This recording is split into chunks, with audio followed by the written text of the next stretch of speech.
Jeez. God, that pisses me off so much. Oh man.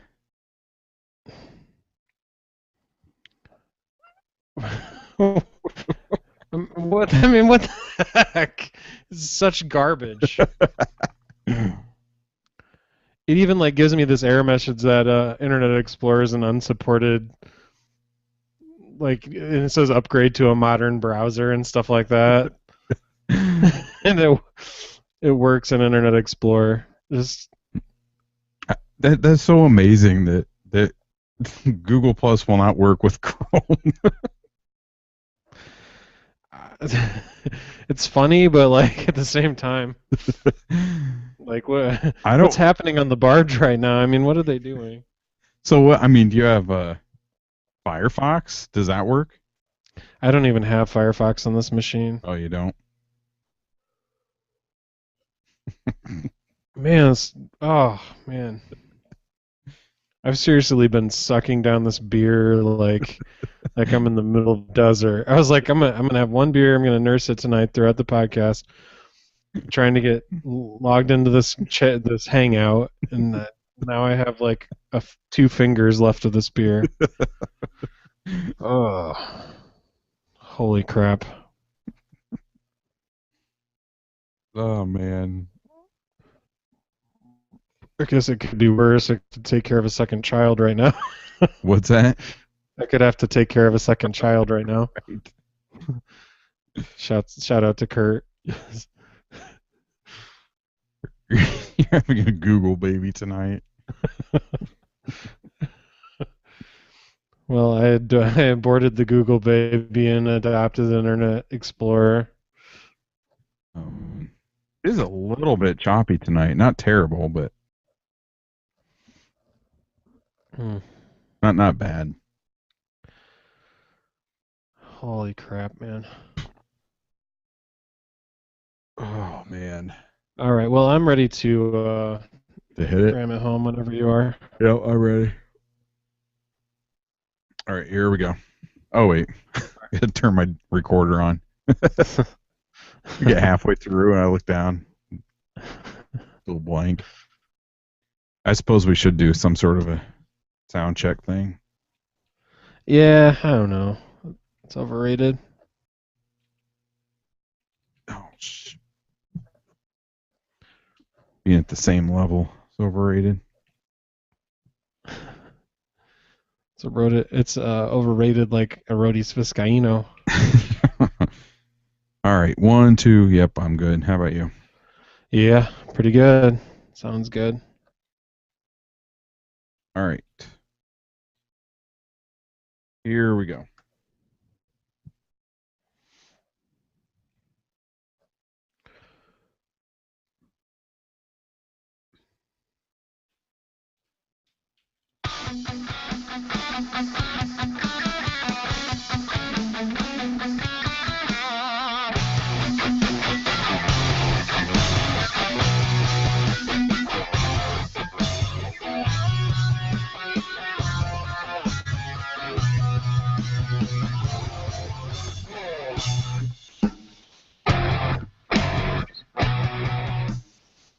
Hi, and thanks for downloading this week's episode of the IVMV podcast. I'm one of your co-hosts. My name is Corey, and I'm joined via the magic of Internet Explorer with one of the other hosts of this podcast. Hi, it's Andy. And you're using Internet Explorer. I'm using Internet Explorer because I couldn't get the Hangout to work in Chrome. Worked instantly in Internet Explorer. Chrome is an unsupported browser in my household as far as Hangouts are concerned. Makes total sense. Yeah, absolutely.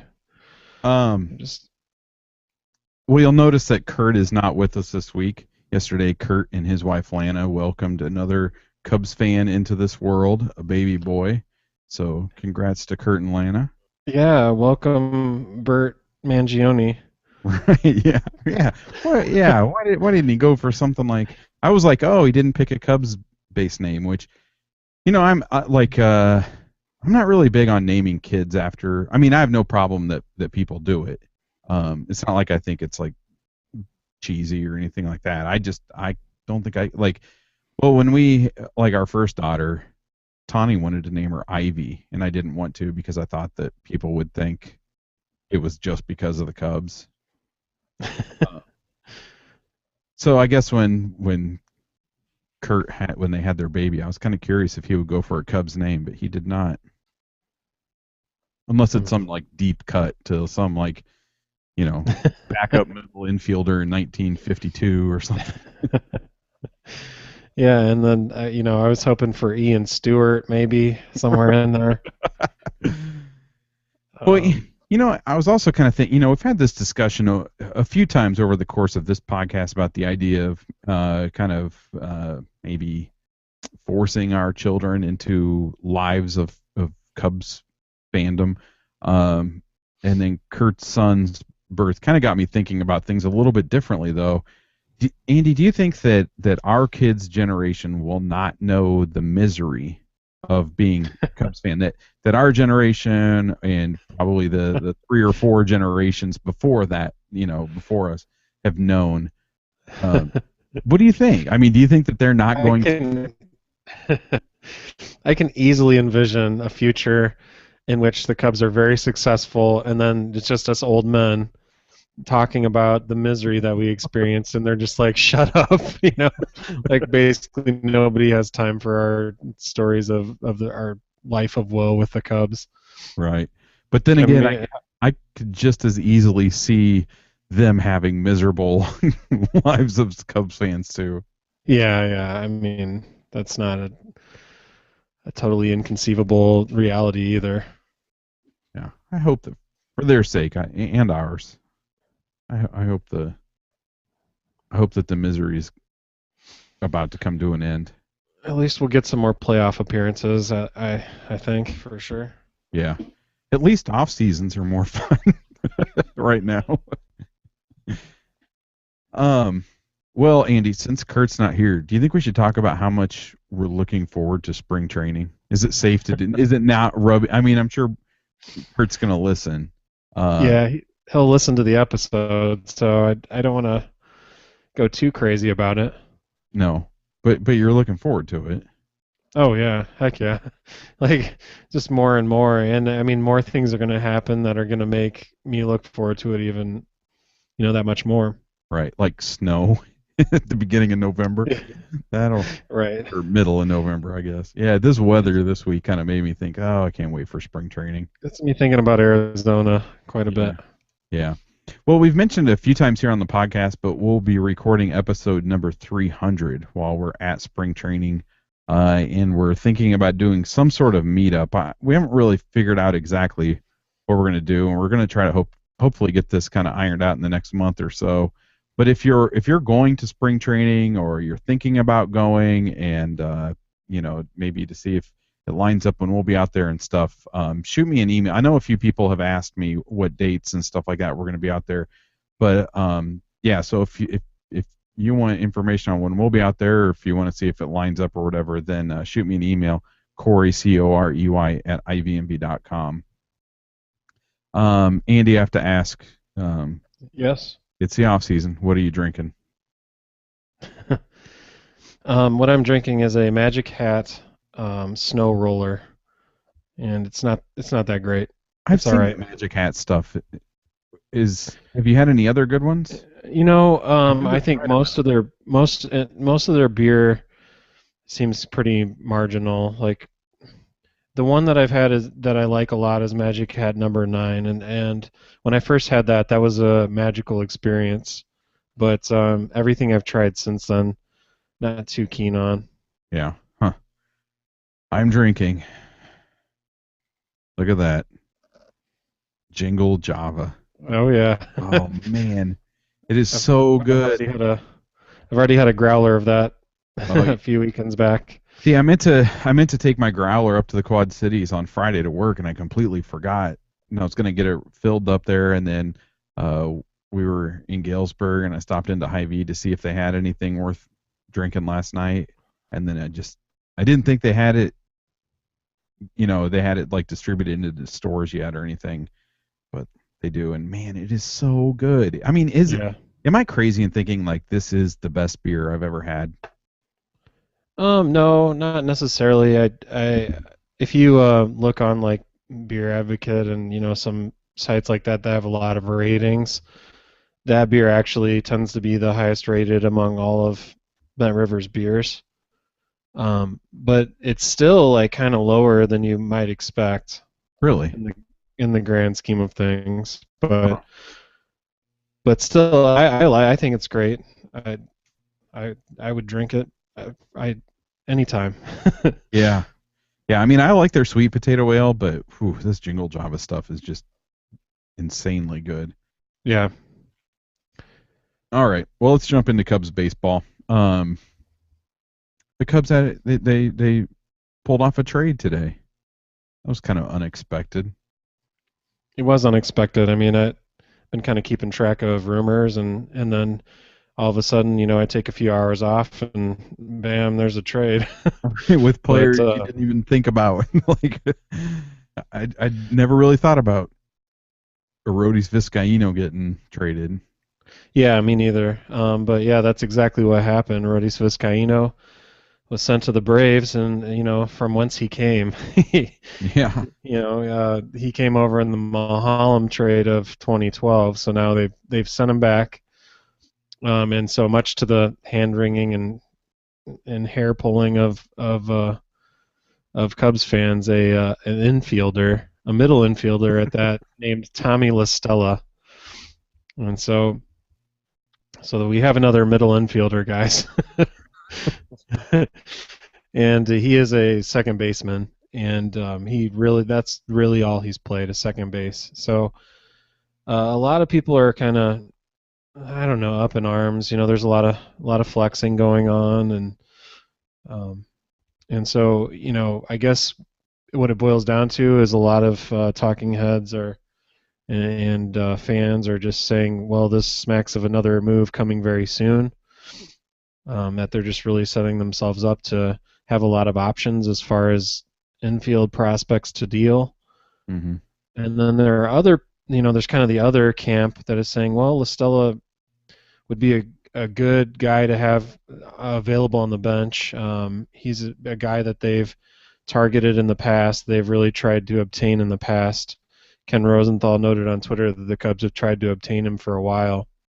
And the big reason for that is this guy has a lot of discipline at the plate. He in the minors, he's played for 4 seasons in the minors, and then he broke into the Braves lineup in 2014.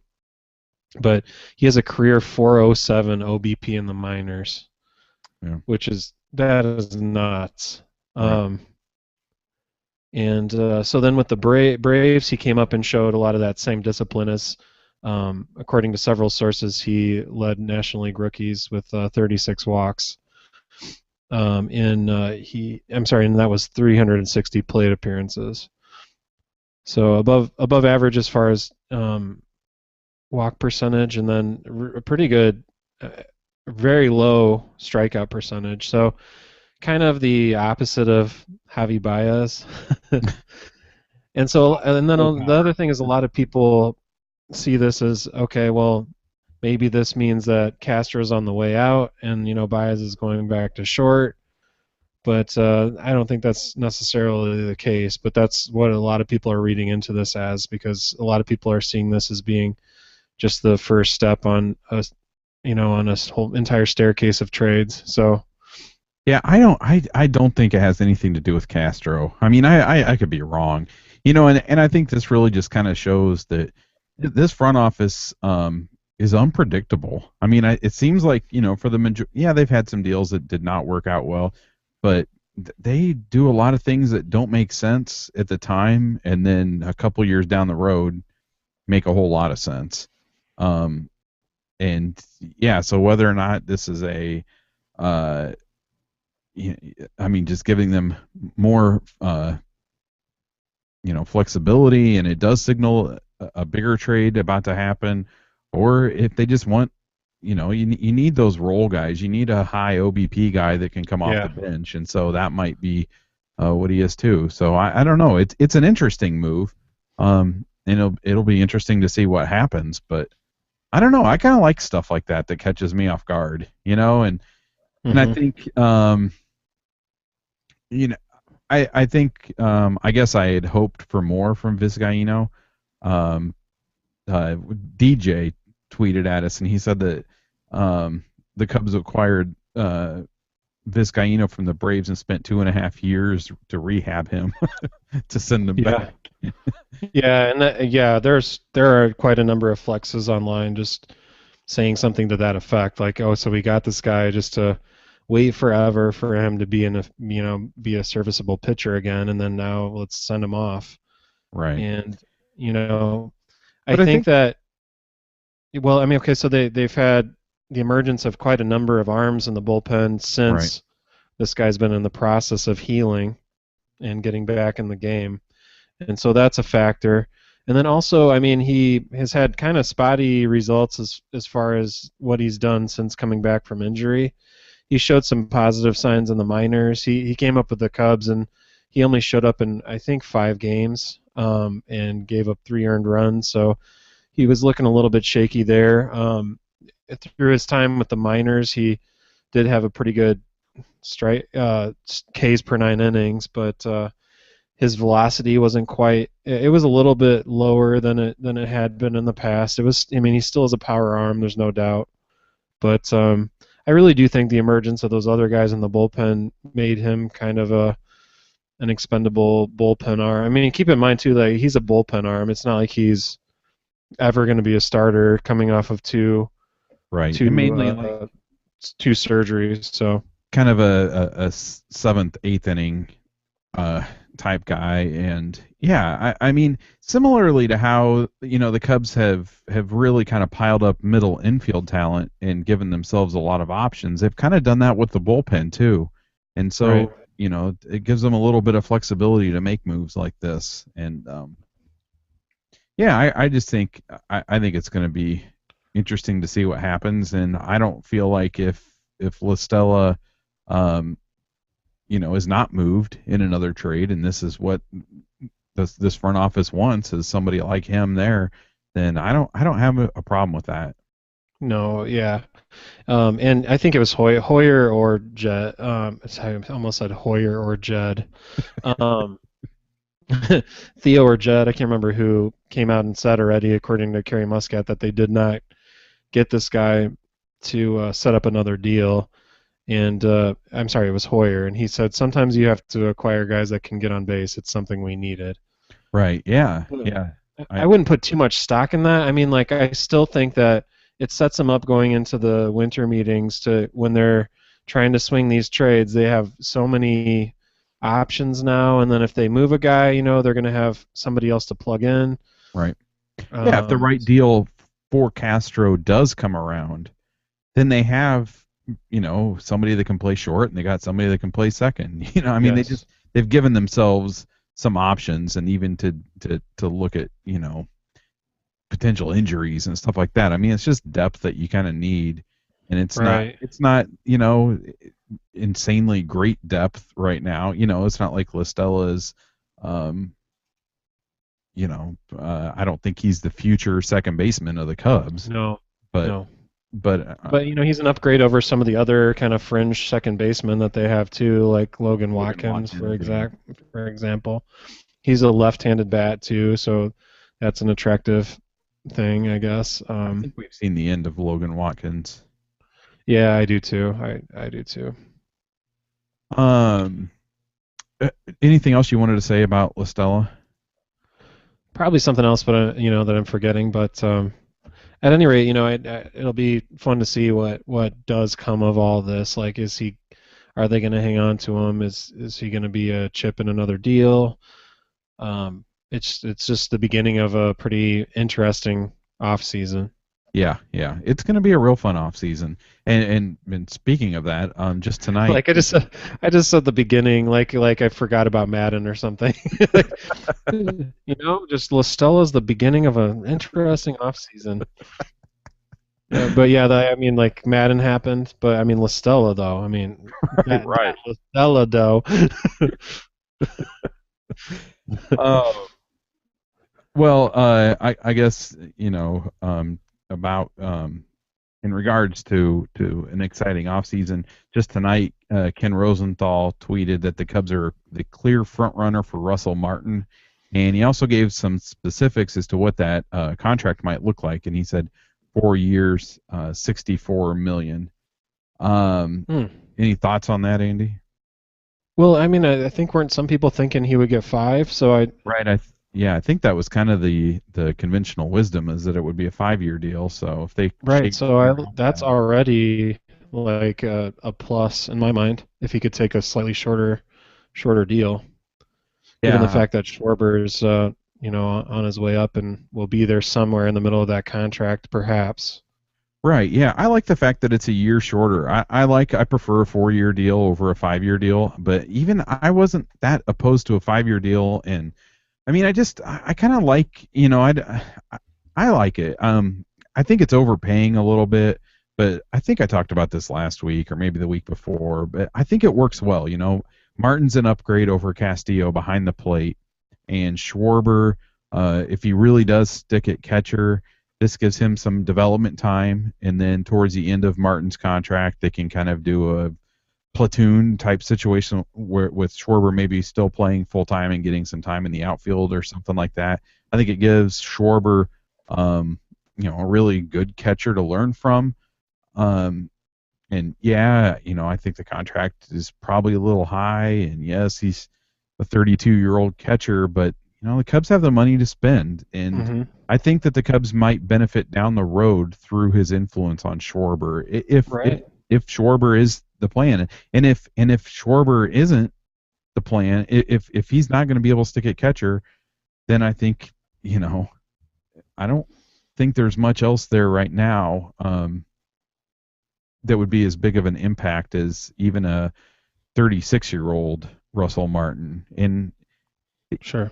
I don't know. I just his offense will probably decline, and obviously from this last year because he overperformed. But I think he offers a lot behind the plate, and I think that you'll see um, Cubs pitchers perform Yes. better because That's of what I that. was gonna say. I mean, think about him working with like, Turner and Hendricks and guys like that. I mean, he's the kind of veteran you would want to be, in the ear of those guys on a bullpen visit or, Well, not even that, but not he's only that, but pitch framing. He's a better right. catcher Yeah, than for sure. Castillo. Yes. Yeah. So I think he'll be a better influence, or maybe have a little bit more experience with the pitching staff, and I think that behind the plate he'll do a better job at catching them than Castillo. And I honestly don't have anything wrong with Castillo. I don't think he's a No. great catcher, and I think that you know Martin is obviously an upgrade. Yeah. So I like it. I hope to see that happen. And Yeah, me too. Um, well, earlier in the week, Baseball Prospectus, they released their updated rankings of Cubs prospects, and I don't think you needed to go very far down that list to be surprised. They ranked Addison Russell as the number one prospect in the Cubs system, followed by Chris Bryant at number two. And I'd like to say that it didn't shock me, but after seeing Chris Bryant's name up there at the top on so many lists for so long, it did surprise me. Yeah, I mean, you have to keep in mind that this is one list too, but I think that one of the factors for them has to be the value of the position that he plays for sure. Um, Right. Russell, I mean, he plays shortstop and he plays it very well, and I think that there's a contrast with Bryant there as he's a third baseman that maybe doesn't play his position that well, or is at least just only serviceable. So I think that had to have been a factor in where they place those guys. Right. And I think, with Russell, you have a more compact swing, which should adapt to the big leagues potentially a little quicker than Bryant's. Bryant's got a big body, he's got big arms, he's got a longer swing because of that, and a power swing. So I think that Russell may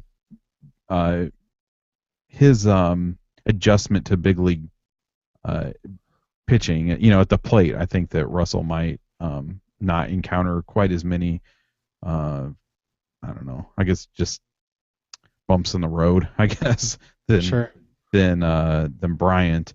Um, and I saw some reactions from people on Twitter, almost concerned or worried, I guess, because suddenly, this prospect that we've been exalting for over a year isn't the best in our system. But after I saw it and I kind of thought about it, I thought, well, holy cow, like this guy we've been super excited about, yeah, there's somebody even better than him. Like, Well, I forget who said it. Maybe it was Brett from Bleacher Nation, but it said something like, if Russell really is better than Bryant, then he's the best prospect in all of baseball. yeah, yeah. And I mean, really, to be honest, these are both, top 5 prospects in baseball. Oh yeah, no doubt. So really exciting. Um, I don't know. Any other comments on that list that we saw? Anything else stand out to you, Andy? I mean, did, yeah. I did. Well, I mean, there's a couple guys. Obviously, it's just weird not seeing Baez on a list anymore. For one, yeah, and then C.J. Edwards doesn't show up on the list, which is a noticeable absence. And then I'm trying to bring up the list right now because they're. yeah. I actually don't have it in front of me either. I think as far as Oh yeah. the C.J. Edwards thing goes, he only had. I can understand why he was left off that list because he only had 12 starts in 2014 because of injury. Right. And I really think, due to his frame, he's tall, he's only 160 pounds. The injury concerns are there, and he Sure. only pitched 54 innings in 2014. So I can really understand why they would drop him because you didn't see much in 2014 to I guess to warrant him being very high up on that list. And you have to be concerned that just as is, I don't know, I hate to say it, but like frail as he is. Yeah, he just has like a slightly smaller frame, and we're like treating him like he's made out of glass or something.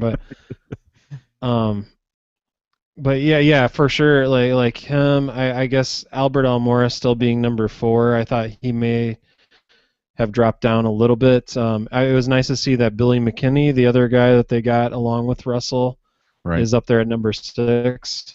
So he's no slouch either. And Dan Vogelbach making number 9 after having kind of a quietly good season. Is reaffirming of what we think of him, I guess, and what a lot of fans think of him. Well, and I mean that's a purely bat ranking right there. Right. I mean that shows how potentially good his bat is. Another thing too, that just in looking, I don't have the list pulled up in front of me. You're gonna have to remind me, but it's nice to see a couple of pitchers on the list. Yeah, I was thinking that too. The Cubs have had, it's been a weak system as far as pitching goes, and Carson Sands he's on the list towards the bottom. Is he number 10? Number 10, yeah. And who's the other pitcher? It's Pierce Johnson. Oh yeah. It kind of surprised me that Jen-Ho Tseng didn't kind of work his way into the bottom of the list, based on kind of the excitement around him this last year. But he was still, he was in low A, so I guess he's got some time to bloom down there. But yeah, Sure. It's just nice to see some pitching on that list, and it's not all power bats. That there's some, there's kind of a more complete, well-rounded organization, I guess. So Sure. If you don't listen to Effectively Wild, which is put out by Baseball Prospectus that put this list out, you should definitely check out that podcast. On one of the episodes this week, they went through this list and talked about why they included certain players, why they left certain players off, why they ranked them, why they ranked Addison Russell number 1 and Bryant number 2. And I'll try to remember to include the link to that episode on the blog post for this episode at ivmv.com. They talk a lot about the strength of the Cubs system, and at one point they were talking about. Did you listen to that episode by chance, Andy? I didn't. I meant to after you texted to Kurt and me about it, but I hadn't gotten around to it yet. Oh, okay. It's definitely worth listening to. At one point, they were talking about the Angels having the weakest system in baseball, and they were looking at how many top Cubs prospects you would have to take away for the Angels to have a better system than the Cubs.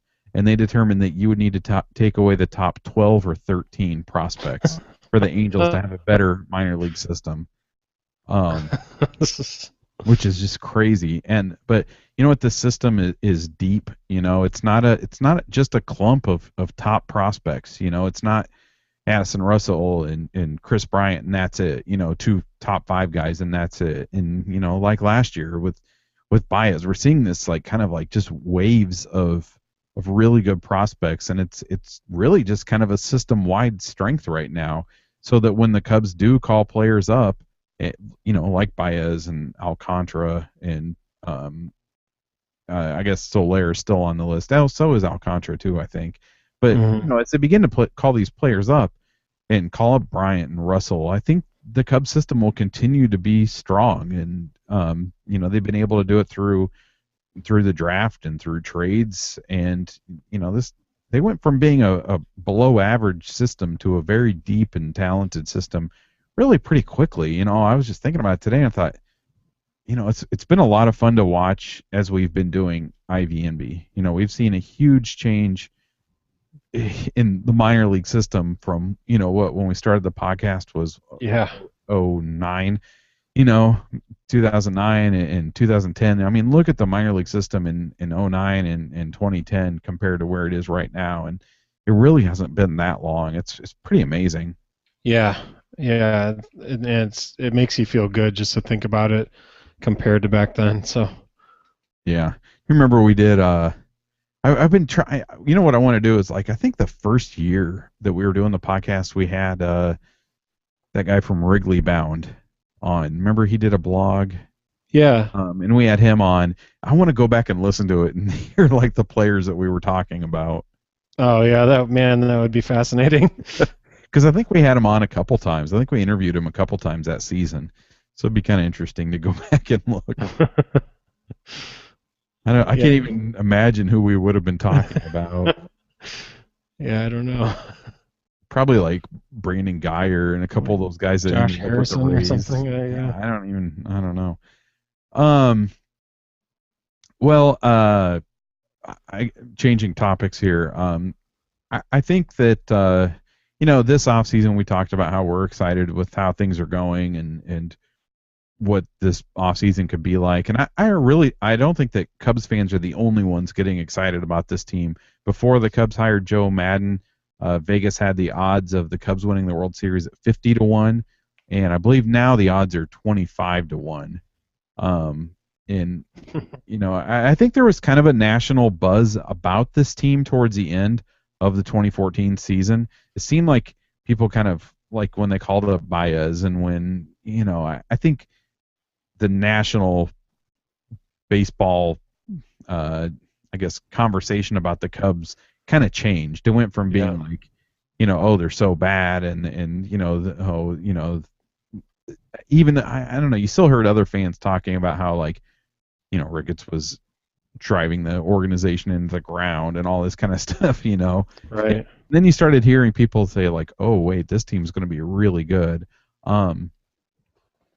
So I think that's kind of started towards the end of last season, and now the Cubs have hired Joe Madden and they're included in so many free agent rumors and everything. I think a lot of people see that this organization has a lot of potential and could be very good. And then Major League Baseball, apparently they're also excited about the Cubs and probably the renovations at Wrigley because the opening day game was moved from Monday, April 6th to the night before. And that game is against the Cardinals and will be broadcast nationally on ESPN2. If I hadn't been planning on going to opening day, I would think this is really cool. But now with the game being at night on Easter, I'm not so sure I'm going to be able to go. So I think it's not as cool. Yeah, but still, it's going to be exciting. No matter what, home or there. It's pretty cool that it's those two teams opening up the season. Yeah, I think I really want to. I think it's just going to be like, I think it would go from it being like a really cool atmosphere, with the renovations and Cubs Cardinals and kind of this optimism that we're feeling as Cubs fans. I think it went from like being like kind of a cool experience to like, I would imagine now that it will almost be like a playoff vibe that night, Yeah. which I don't know, makes me, I don't know, I do want to go. I hate that it's on Easter, Yeah, that's pretty frustrating. especially with us being gone for a week at spring training the month before. I don't Yeah. Yeah. know, it's kind of hard to. It's kind of hard to justify. Yeah, we're family guys, Andy. I don't know why I laughed so much there. Yeah, it's true. Yeah, sure, maybe you. Not this guy. Yeah. um, and I really think if things go as planned with the Cubs, I think we're going to see a lot more of this national media and ESPN focusing on the Cubs. And I'm kind of wondering, like, is it going to be to the degree that they favor the Yankees and the Red Sox? I mean, if over the next 2 or 3 years the Cubs, really become what we hope they are, um, I could see ESPN really getting into this like Cubs Cardinals rivalry and stuff like that. Like, I could almost see that replacing Yankees Red Sox, Yeah, I could probably see that. and then I don't get the everyone else would. sense that those teams are going away as far as being powers in the, Right. AL East and in baseball as a whole, but And then every Sunday night, people will be like, "Oh, of course, Cubs, Cardinals on ESPN." Of course. I would like for that to happen. I just, want to hear people complain around the country that the Cubs are on TV. just like we have for years about the Yankees being on TV all the time. Yeah. Well, before we get to listener questions here, if you shop on Amazon.com, make sure that you visit our site first, ivmb.com, and then you click on the Amazon link on the side of the page. It doesn't cost you anything extra, and Amazon gives us a percentage of your purchase for referring you. And I know a lot of people, probably like myself, we do a lot of holiday shopping online and Black Monday and all that kind of stuff on Amazon. So, yeah, don't forget to go through our site. It helps us out quite a bit. Um, Last year we did No Shave November or Movember or whatever. And this year we're not doing it. But Michael from Colorado, he is doing it, and he's doing it for a really good cause. The Voices for Peru. You probably heard me talk about this organization before, but they serve underprivileged kids in Peru, and so he's doing something cool where if IVMV listeners donate by going to v4peru.com and donate towards his No Shave November thing, I think it's what, for every $10 that you, I hope I don't get this wrong, I don't have it in front of me. I think it's for every $10 that you donate, your name is in a drawing or whatever. But he's giving away a Ryan Sandberg rookie card and a Greg Maddux rookie card. So two Hall of Famers. And yeah, so he's doing that for IVMB listeners, which is pretty cool. So I guess you got a couple of weeks to do it, but you might as well do it now. I haven't done it yet. I need to do it. That's on my to-do list this week. So go to v4peru.com, and then I think he said to let him know that you're an IVMV listener. I think like shoot him an email or something. You could probably post it on our Facebook page, or you can email me, and then I'll let him know that you did. Corey, Corey at ivmv.com. Andy, you need a break. Go ahead. I thought you were going to go while I was doing that spiel. That's why I was kind of like Oh, dragging it out. oh, sorry. No, that's All all right. right. Go ahead. BRB. Sure.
Okay, You good? ready. Sorry about that. That's all right. Man, it was getting pressing though. You got to keep a bottle underneath your desk. I was like, I was dancing in my seat. Oh man. All right. So we'll do listener questions now. Okay. All right. So these questions, you can give them to us. You can email me, or I usually ask on Sunday mornings on our Facebook page and on Twitter. So you can tweet them to me, or tweet them to us, or leave them in the comments of the Facebook page. So we've got some here, handful actually. Hulk Hogan says, "What you gonna do when Joe Madden runs wild on you?" I don't know. Sit down and have a beer with him. He seems cool with that. Dawn, she says, if we sign John Lester or someone similar, does that person start opening day, or does that honor go to the very deserving Jake Arrieta? I thought that was an interesting question. Yeah, I've heard a few people talking about this, or well, I guess it's the internet age, so I've seen people talking about this. We don't hear things anymore. So I don't know. What do you think, Andy? I think if it's a pitcher of John Lester's caliber or similar, I say it's Lester, or whoever is who's on par with Lester. But I do agree that Arrieta deserves it, but still I just think that you get a guy like Lester, he's number one. Yeah, I think that you give opening day to the best pitcher, and I don't really like the idea of spending a ton of money on free agents and then letting younger players feel like they're entitled to something. I don't know. I can see rewarding Arrieta for last season with that spot, but I really think that you should go with the best pitcher. I don't know. Yeah, sure. I mean, like that would kind of undermine their what they think their value is in your eyes, perhaps, if you were to have Arrieta pitch before. I Right. don't know. I don't know. That's a tough question. I feel like we've seen young pitchers perform well, and I don't think that immediately means they're deserving of opening day. I just think it goes to the best pitcher, which is probably not what I was saying when it was Jeff Samardzija pitching well. But I think that might serve as a motivating thing for him too. Is Right. I still I haven't arrived completely yet. I still have Right. work to do. Right. Yeah. Jeff says, should the Irish even be ranked? They lost at home to Northwestern, and somehow my school, Michigan, beat them on the road, and we all know how dreadful they have been. Let's get into college football talk. First off, I hate the comparing of teams based on how they did against shared opponents. That's something Right. the hatred of that is something I've just developed over the last few years, because I used to kind of like look at that pretty heavily, but I think there's way too many variables and too many factors that go into that kind of stuff, injuries, Yeah. and even just a strength of one team and a weakness. Like there are teams that really good teams don't match up well. If that other team has a big strength and that happens to be the better team's weakness, anything can happen. But I don't know.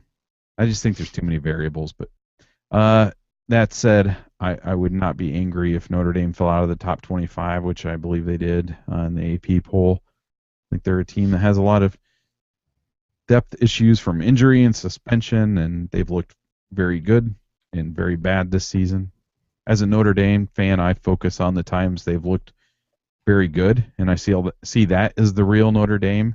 And then I think people that hate Notre Dame, they look at the very bad of this season and they believe that's the true Notre Dame team. So I don't know. I could talk Notre Dame all night, so I'll stop. Andy, would you like to comment on the Nebraska-Wisconsin game? I really would not like to. Jeez, gosh, that was depressing. I usually have been able to stomach some pretty terrible losses, but this was one I did have to turn off early. That being said, I mean Nebraska is still a two-loss team and is somehow still ranked, but I don't really think that they should be ranked necessarily. Speaking of that, but and they they have a couple tough games coming up with Minnesota and even Iowa. But like you said, like you just like the play of Iowa, for example, is an example is like a team that one week looks amazing and then another week looks terrible. Like you never know Right. what's going to happen in college football. So Yeah. Yep. Yep. I got to stop. I'll keep talking about right. college football. I have to stop. Okay. Johnny says, what exactly will be new at Wrigley come opening day? I know the overall plan and design. I just don't know what phases will be done this off season. The main thing that you're going to notice when you go there is the bleacher expansion in left and right field, and then there's going to be a lot of new signage. The video board in left field. There's going to be a smaller video board in right field, and then a lot of additional signage. So I think that's going to be the main thing. They're also going to have some work done on the third base side concourse.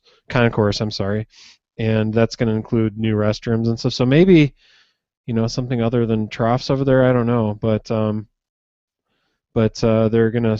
That's pretty much it for this year. But next year, 2015 to 2016, is when they really start digging into things. With the new clubhouse facility and Right, because that will open, not this opening day, but the next one, right? right, right, and even the middle of the bleachers won't be done for this upcoming season. They're just doing left and right field, and then the middle portion is going to be finished for 2015 to 2016 also. So But pretty much, this year, upcoming year, there's like new concessions and restrooms and stuff like that in the bleachers, correct? yes, yeah. Yeah. So So this year, the biggest changes are going to be basically what we've seen them tearing down. right, and man. I looked at people like flexing on pictures of the bleachers being torn out, and I was entertained by that for like a couple hours, I think, one Saturday. I haven't looked at that stuff. Oh my goodness, it's so entertaining. So many flexes about them destroying a work of art and stuff. I saw one person commented, I went to the bleachers for the first and I guess last time this past season. You know what? I did see that, or did you send it to me? Maybe I I sent don't it to know. you. Yeah, I sent it to you Yeah. and Kurt. I was like, well, I mean, like they're just gonna have like a gaping hole there going forward. You just have to sit on some dirt. So, yeah, good thing you got to enjoy those for the last time. Bring your camping chairs. Just bag chairs from here on out. Might have to crowd surf you if you really want to see. Oh man. All right. Jason from New Mexico says his opening night at Wrigley a subtle message from MLB that Wrigley better be ready for the 2015 season. Is it MLB backing the Ricketts? I don't know. I don't think MLB would be too concerned with it being done. I think the Cubs would be. I think there'd be enough internal pressure. I mean, what am I trying to say here? It would like the threat of like the embarrassment of not having the stuff ready to go would I think is enough motivation. Right, right. Well, and I mean, when the new Bush opened up, it wasn't ready completely. There was that whole section um, that was closed. But I don't know. I think because they're breaking this up over 4 years, I can't see them not being able to get things done in time. I don't know how Yeah. construction works though, so I'm the wrong person to. Well, yeah. Well, I mean the plan seems sound, and just as you said, that they split it up into manageable segments. So yeah, I got to think that they just like they pick the perfect amount to be able to get done in time. Right. Um, and probably with some cushion in case of crazy weather and stuff. And then he asks, "Is this MLB backing the Ricketts?" So I don't know if he's like saying like if MLB is doing it to help kind of Ricketts create a buzz with what they're doing. I'm not sure what he means by that, but I don't I don't really think it would have anything to do with it, but I'm assuming that's what he means. I'm not sure. Um, Jordan says, would a Russell Martin signing make the Cubs more attractive to free agent pitchers?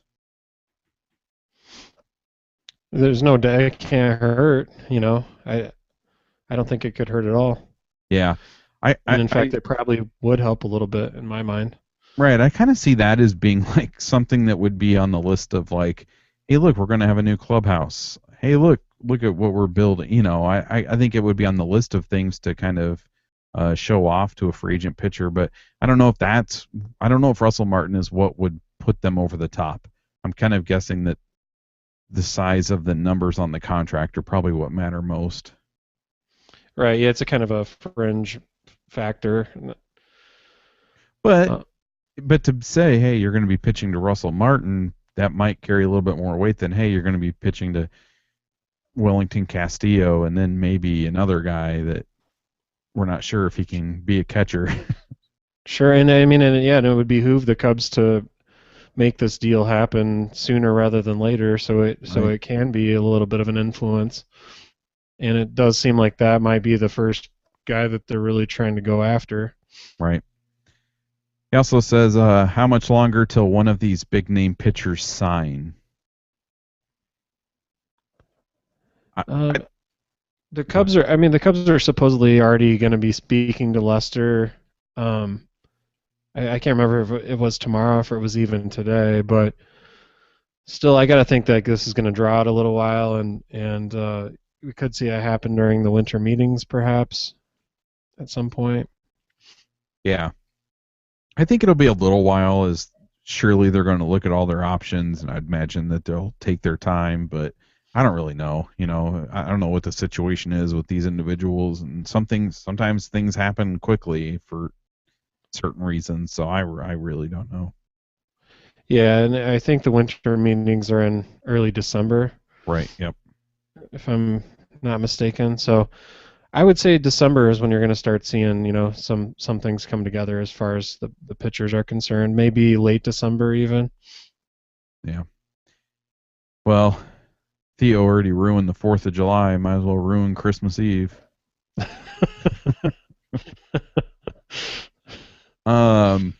Matthew, one of our associate producers, he says, I just read an article from a writer on MLB.com. He attempted to predict where the free agent pitchers would land. He put the Cubs as a clear front runner for Lester. He then mentioned a Japanese pitcher, Kenta Maeda. I'm not sure how you say that. Maeda, I think. Right-handed pitcher, age 26, listing the Cubs as a front runner. Did you have a chance to look at that article, Andy? No, in fact, I didn't. I must have missed this question, so I haven't had a chance to look at it. But yeah, so I mean, just kind of he's a Japanese pitcher that, like the Tanaka situation, he could be posted by the team he currently plays for, which I can't remember what team it is. I guess it doesn't really matter. So I mean, kind of the benefit of going after guys like this is that you're getting them a little bit younger than what they typically, pitchers typically become free agents. So you're kind of buying those prime years where, look at Lester and Scherzer and the pitchers that are being the free agent pitchers right now, who have kind of already passed their real prime years. So I guess that's one reason, and that's why a lot of teams were interested in Tanaka at the time. You like to buy that youth.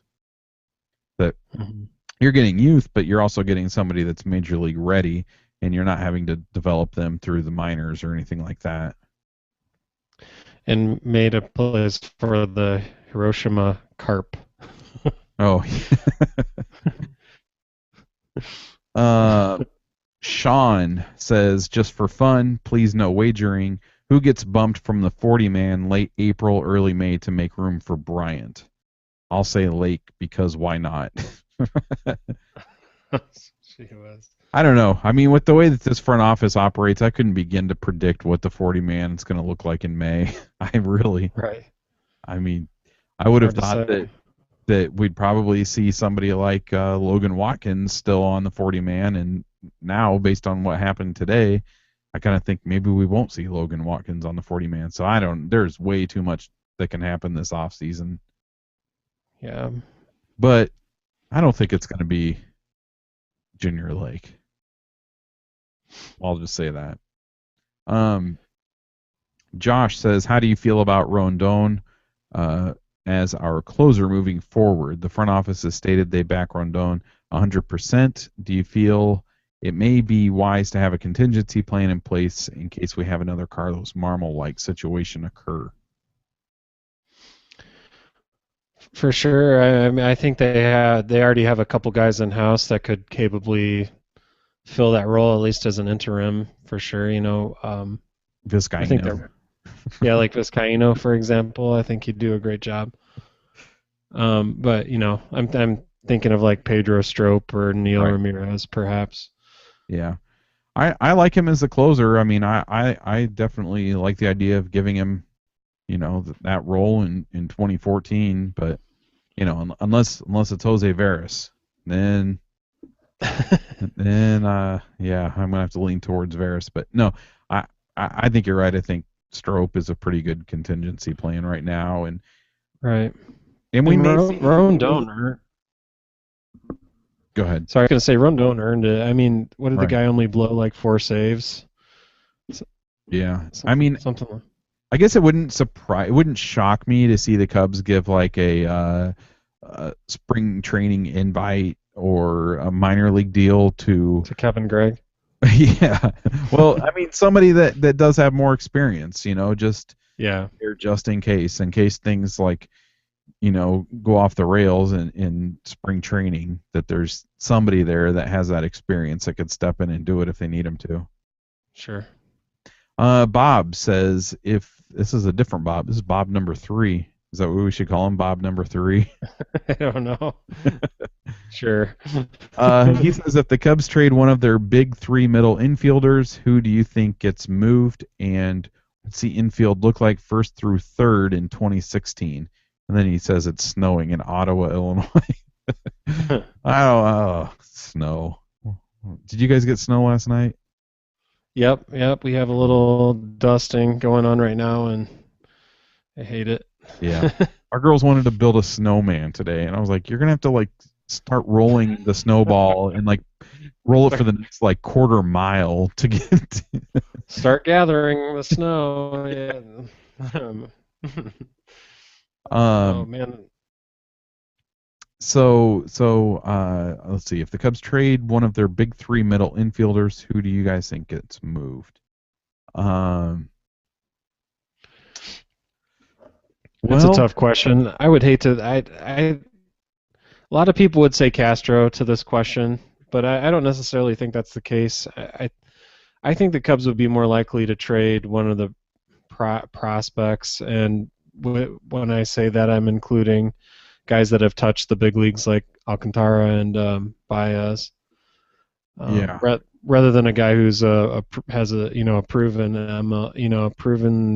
bat in the majors like Castro. Right. I think it all just comes down to what deal is available. I mean, I think Castro is going to have more value than the rest of them because he's proven, he's an all-star. He's young still. He's got a very team-friendly deal. But those are the reasons to keep him. So I don't know. And based on what we saw in 2014 from Baez, I mean, yeah, he's exciting. There's no doubt about that. But is he going to be able to figure out this strikeout issue? And I don't feel like his trade value is really as high as it possibly could be. Mm-hmm. I don't know. I guess if I had to pick one, I would guess Baez. But I don't think that the return is going to be that great on him right now. I mean, I think they would be able to get a pretty good return on him still. He's barely had any time to prove himself in the majors. And people are hurt. I hate how Cubs fans are so reactive and are ready just like to cut the guy loose after that tiny sample size that we saw last season. Yeah, I'm not. Yeah, I mean, I'm not ready I to wasn't cut like him taking you loose. to task in Right. particular, but Right. I'm just trying to think of like who would I mean, man, I like Baez a lot, and I don't want to see him leave, but I think that I like Castro. I don't know. In shoot, and I haven't really seen enough of Russell to be able to say, how I feel about him. But I don't know. The nice thing is we don't have to make that. Well, we never have to make that decision, but the Cubs don't have to make that decision right now. I think they can just let this situation play out and worry about who plays where and worry about trading when the time comes. I just don't think they have to worry about it right now. He asks what the infield looks like first through third in 2016, and it could look a whole. I mean, it could look. Who knows? I mean, you could have. I think we're safe to say Rizzo at first. There we go. Yeah. Um, I think that they can all kind of fit in there somehow if Bryant moves to left field, because then you can do, maybe Baez at third, Russell Astros at short. at third. What's that? I'm sorry, I meant to say Castro at short or Russell at short. Yeah, and then maybe Castro at second. I mean, I think it can kind of fit in that way. But if they're determined to leave Bryant at third base, then that's where somebody's got to go somewhere. Right. Let's see. Let's see. Oh, Justin on Twitter. He's a nice guy. Watched a Peoria Chiefs game with him when they were affiliated with the Cubs. He said, I retweeted a tweet that thinks the Cubs get Scherzer, Lester, and Russell Martin. I think that happens, and if so, are they instant contenders? I think I typed his tweet out here wrong, but I think he said think that happens. I don't know. Do you think it happens? Scherzer, Lester, and Martin? I don't think there's any way. I think one of those big name pitchers. I don't think two. Yeah, I would agree. I would tend to agree with you. But if they did get all three of those, are they instant contenders? Yeah, I guess. I mean, I guess you could there's make still the a lot of case that question marks on Right. the field though too, outside of pitching.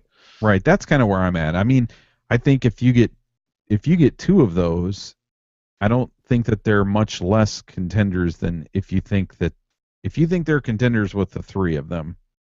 I think you could still make the case that they're contenders with two of them. Right. That said, I'm not sure I'm ready to say that they're contenders. No. They are. They're more contenders than they were in 2014 and 2013 and 2012, 2011, in 2011, 2010, 2009. So maybe not 2009.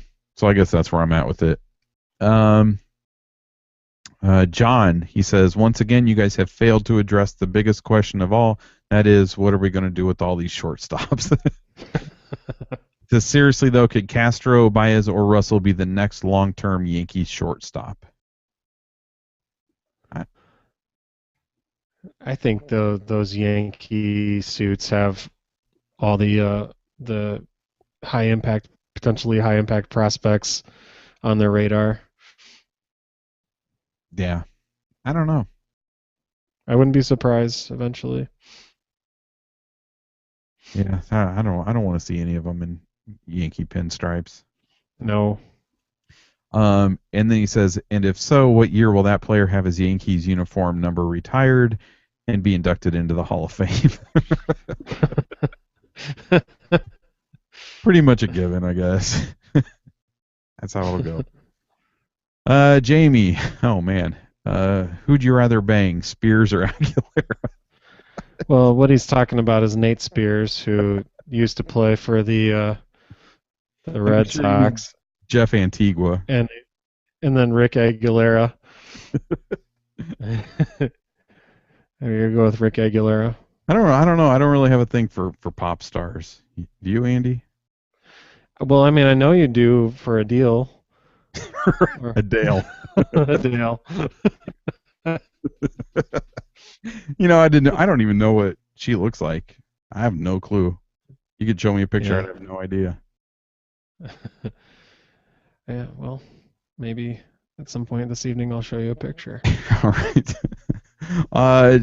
You don't care to answer that though, Spears I or Aguilera? I have some wallet size. God, neither. Yeah, I don't put me in the. Well, okay. Aguilera was on The Voice, and I don't even want to go into it, man. I get depressed even like thinking about answering this question. All right. Josh from New Jersey says, how do you feel if the Cubs sign Russell Martin? I think we've established we'd both be happy with that. We would like to see that. Yes. And he says, do you think the Cubs will sign John Lester, or does he go to the Red Sox? Yeah, who knows? I kind of think, Both teams are talking to him, within the next couple of days, so right. that situation will be clarified here in a few weeks probably. Yep. Or at least before opening day. I'm guessing it will be resolved before then. All right, so this week's episode is brought to you by the Hall of Fame level contributors to our Patreon campaign. Matthew, Anthony, and Joshua, they pledge at the associate producer level, so a big thanks to them, as well as the other Hall of Fame level contributors: Jeremy, Dallas from Australia, Charles, Andrew, Jane, Tony, Shane, and Michael from Colorado. And we also have another name to add to that list, thanks to Dave from Oaklawn, who started contributing this week. So thank you very much, Dave. If you enjoy our podcast and you'd like to help support us and get some IVMV gear while doing so, check out our Patreon campaign. Patreon is kind of like Kickstarter for content producers. Pledging levels start as low as $1 a month, and every dollar helps us cover our costs, and it will help us with some things that we would like to do with IVMV in the future. And if you're interested in checking this stuff out, you can go to patreon.com/IVMV. That's patreon.com/IVMV. So it is that time of the show where we fish through the comment areas of Cubs.com articles and share a few nuggets of the finest in Cubs internet message board culture, and we call these the Internet Muscle Flexes of the Week. Do you have any, Andy? I do have one, yeah. Okay, well, I have two, so maybe I'll do one, and then you can do one, and then I'll do one. Sure, sounds good. Mine aren't that great, but they made me giggle, I guess, a little bit. So, okay, so the first one is from a Cardinals fan, and I'll go ahead and say what their username is. We can do that, right? Yeah. Just because it kind of says, indicates it's a Cardinal fan. It's Lou Brock is king.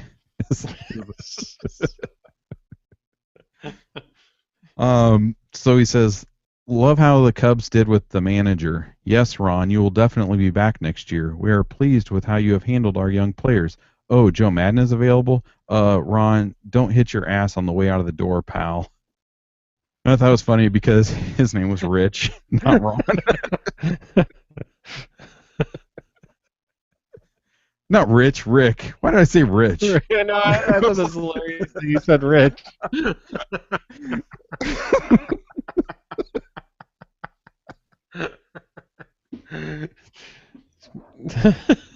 Ron Washington? I have no idea why I said Rich. Oh, that's Rich. That is Rich. God, I just muscle flexed on myself, I think. Yeah, you did. And it was awesome. But anyways, it's not Ron. I know that much. All right, you ready for mine? Yeah, go ahead. Sorry. Okay. Okay, first commenter.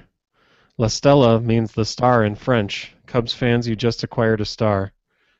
Commenter number 2. Actually, it's Italian. In French, it's étoile. Either way, I hope he's a star for the Cubs, or at the very least, a good trading piece. Commenter 1 again. Okay. I saw the la in front and assumed it was French. LOL. Commenter 3. French is le. Softer vowel sound. La usually means Italian or Spanish. Commenter 4. Actually, both le and la are French. Le is used for masculine things slash people, and la for feminine things slash people. And that's it. It was like the gentlest, like weirdest tangent I've seen on the message boards in a while. I don't know why. I just got a kick out of it. Oh man. All right. I got one more. Gentle flex. I've still like completely thrown myself off by calling him Rich. The good thing this happened at the end of the show. Otherwise, I'd be in my head all night. Just befuddled all night long. I know. All right, so this one is about, I don't even remember what the name of this was. It had something to do with Hoyer. The article it says best move Epstein and Hoyer could do to make. I'm sorry, let me start over. The best move Epstein and Hoyer could do to make the Cubs better is for them to resign and convince the Rickett twits to sell the team to someone who knows what they're doing. The Rickett twits. I just like it because, as I was reading it, I remembered, I don't know, like you just kind of said, when are people going to allow themselves to buy in, at least somewhat, to understand what they're doing, even if you disagree with certain aspects, or, I think people disagreed with, okay, you're a big market team, I get the rebuild thing, but why do we have to be so bad? Can you spend some money? I mean, I think there's ways to kind of be a little bit critical, but I don't know. Still embracing kind of the large picture. Right, but I don't know, especially right now, can't you see they've built up the best farm system in baseball that's going to be that way for, it's going to be a really strong system for a number of years, and they're talking about going out and buying the high, the best free agents available now. Yeah, and most teams wouldn't be in a position, who had done what the Cubs had done with the farm system, wouldn't be in a position to now spend money on some of the biggest free agent names available. Right. So, an incredible confluence of front office genius, and just can't even remotely get on board. Right. I don't know, man. You have to. I don't know. I'm a little. I'm probably a little optimistic when it comes to this stuff, but gosh, you only live once. Just buy into something. People buy into things, right? Yeah. There's people buy into religion. People buy into all sorts of things. Pyramid schemes. What's that? Pyramid schemes. Yeah. Video games. You buy into certain fast food restaurants. Just corporation. I don't know. I don't know. Just enjoy it. Yeah. All right. Well, I think that does it for this week's episode. That was the most awkward last 5 minutes I could have ever scripted. Well, thanks for downloading this episode. Thanks to everybody that showed up to watch this thing live. We will be back next Sunday evening at 8:30 p.m. Central. You can go to ivmb.com to /live to watch us do it live in video and everything. And again, thanks for downloading. And until next Sunday night, go Cubs.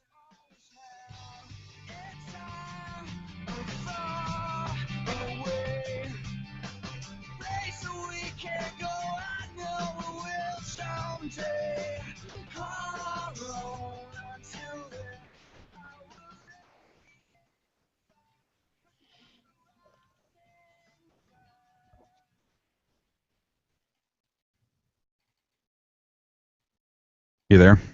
Yep. All right. Did you hear an episode title in there anywhere? Other than Rich. Why did I say that? How about that's rich? That's Rich. That made me so mad.